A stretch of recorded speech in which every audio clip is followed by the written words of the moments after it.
atheist, a Muslim, a Jewish person, a feminist, a migrant, and a police officer are all in the same room together. What happens?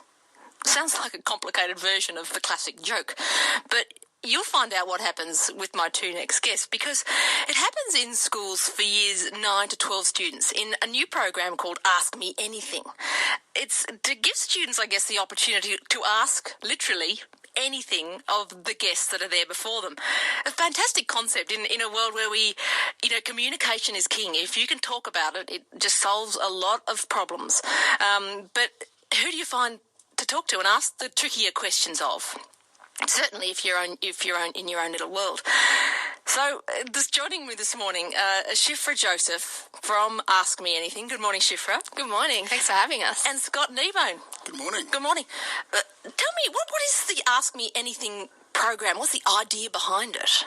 The idea is to get really different people in the room together, people that you might not normally think would be in the same room together and not have a big fight, and have students ask anything at all that they want. And students can set the tone entirely. Now, you talk, and kids years 9 to 12, as in year 9 to 12, not age 9 to 12, they're quiet but also very forward. Yes. So it is is a strange really combination. How do you get them to ask the questions? Well, the way the program works is we have a little game at the start. It's called the Peanuts game, where we get students to try and make us laugh, because the only way that they can is they ask us any question in the game and we have to answer with one word, and the word is peanuts. And if we keep a straight face, it's all good. We're winning. If they make us laugh, they win. So we start off with sort of an icebreaker. Then we do 2-minute stories about each of us. So recently at Radford College, we had Rod, our police officer, who was previously homeless. We had Kaylee, who's feminist, atheist, and found out when she was in high school that her dad is gay. We had Bryce, who's American Muslim and also was previously a civil rights lawyer. And then we had myself, Jewish, Indian, Australian, went through a lot of bullying and survived eating disorders. And then Scott, what's your story, Scott? I'm Indigenous, and I've done a lot of work with youth leadership over the years, so I answer all sorts of curly questions on those issues. What a lineup! Like, I've got a million questions for you. Yeah. So you've just handed me over a little bulldog clip with some sheets of paper in them for some of the questions that kids ask. And they're all anonymous questions, so they put it into our Ask Me Anything box. We don't know who's asking them generally. Oh, that's important. Yeah. And then the questions aren't directed at... Oh, they are directed at someone. Sometimes. So, Scott, what sort of discrimination do you get?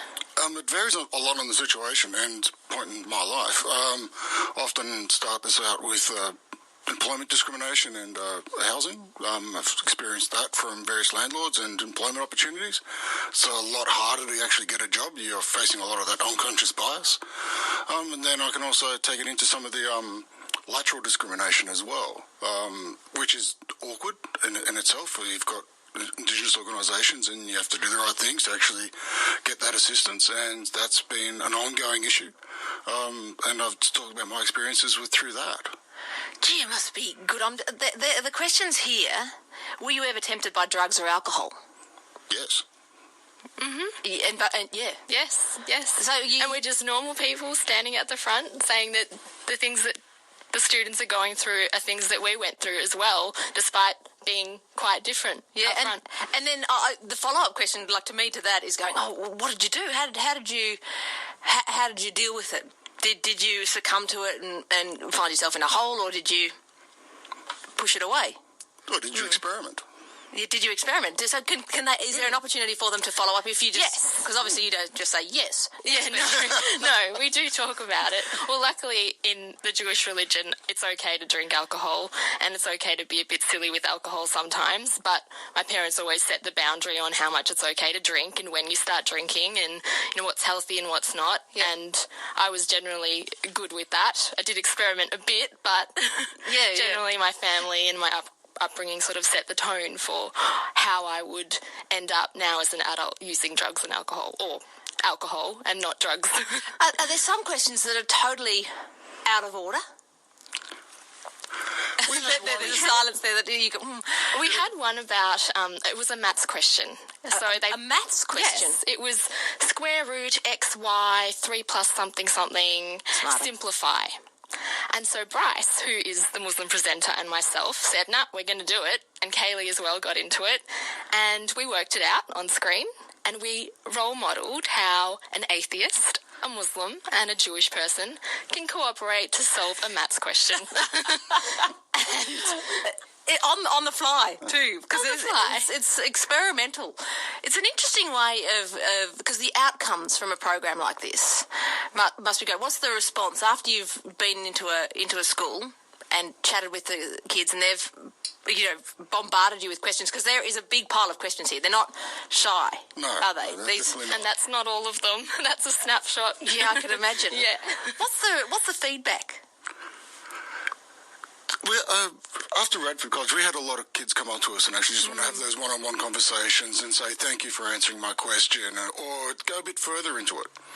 So it was about providing an opportunity to change perceptions for the entire group.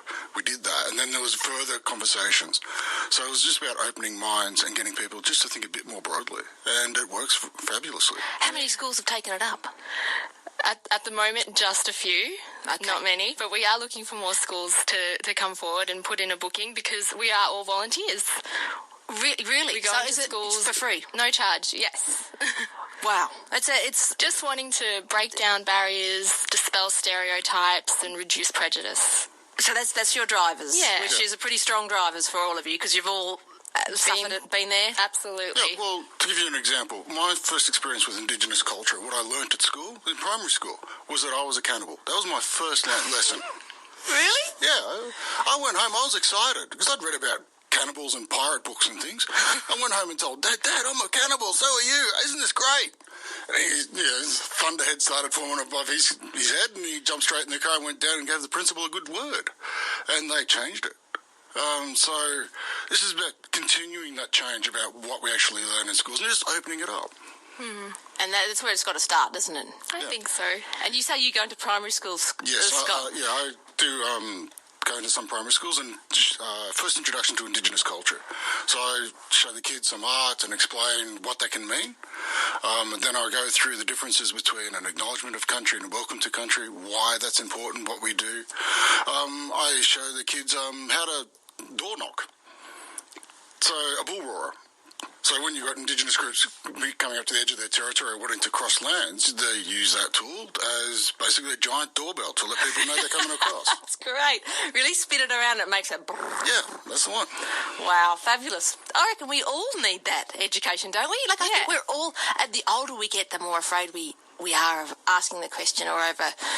Yeah, I don't want to We think it's a silly question, so we don't want to ask, even though we have misconceptions in our head. We're too scared to ask. So I'm going to ask, I'm going to be bold here, and I know this is something that sits uncomfortably with you, is the question, where are you from? Where are you from?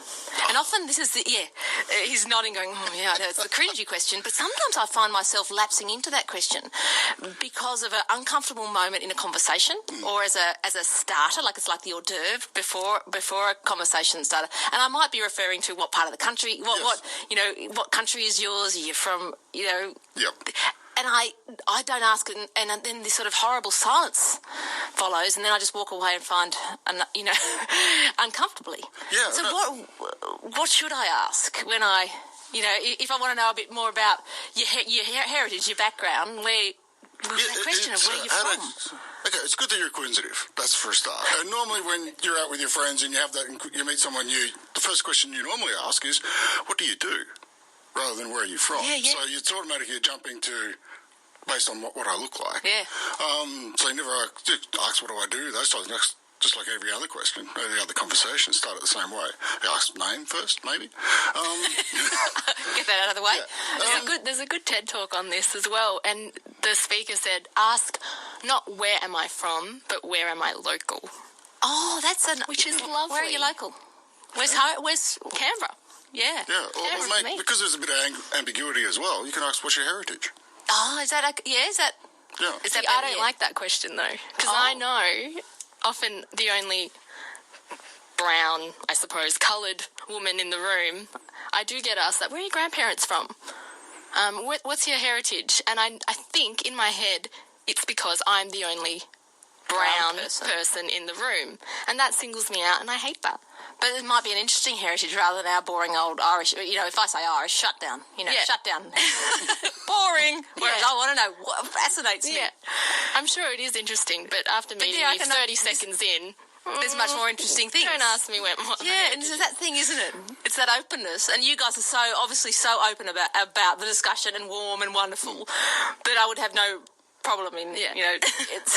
Of course, at a school, in a classroom, doing the Ask Me Anything program, that question comes up, and it should come up. Yeah. In a classroom, we're happy to answer anything at any time, but it's just when you're, you know, doing your 9-to-5 job or out and about that you get asked that from complete strangers. Yeah. What do you say? What do you say, Scott, when it is that question comes up? Oh, I normally say Northeast Victoria. Okay. And then they go, no, where are you from? And they actually ask, I'll make them go through that process. They're going to put me on the spot. I'm going to put them on the spot and just really tease it out. Yeah. Sometimes awkward, but, you know, you're in there for a conversation. So why is this important for lots more schools to take up if they can? I think it's part of the Australian curriculum to meet requirements on intercultural understanding. This type of program really helps meet the curriculum. And secondly, students themselves have all these questions. They're more interconnected with the world around them. Australia is becoming a more global community with so many members of Australia now either born overseas or from having a heritage that's not European and not Anglo-Celtic. So it is really important to have role models in schools answering controversial, personal questions that students would never, ever normally have the chance to ask. And just quickly, are the things that have helped you being part of the program? Or you across everything? You personally, you've built up the resilience and all your tools to deal with every question that's thrown at you? Yeah, I'm fairly, you've built up a thick skin and you do have those tools for resilience and, you know, and if it's a too awkward question, we're in a safe environment to actually go, no, look, I just can't go there. And if one of us is showing distress, someone else will step in. Nice to have that team. If you want to get in touch? If you want to get in touch, askmeanything.org.au is our website, and there's a contact form there. On Saturday, at the Canberra Moon Festival, we've got a diversity and pay gap bake sale starting at 2 p.m. and get then down on there. 8th of November. Thanks. You got to go. Okay. It's news time.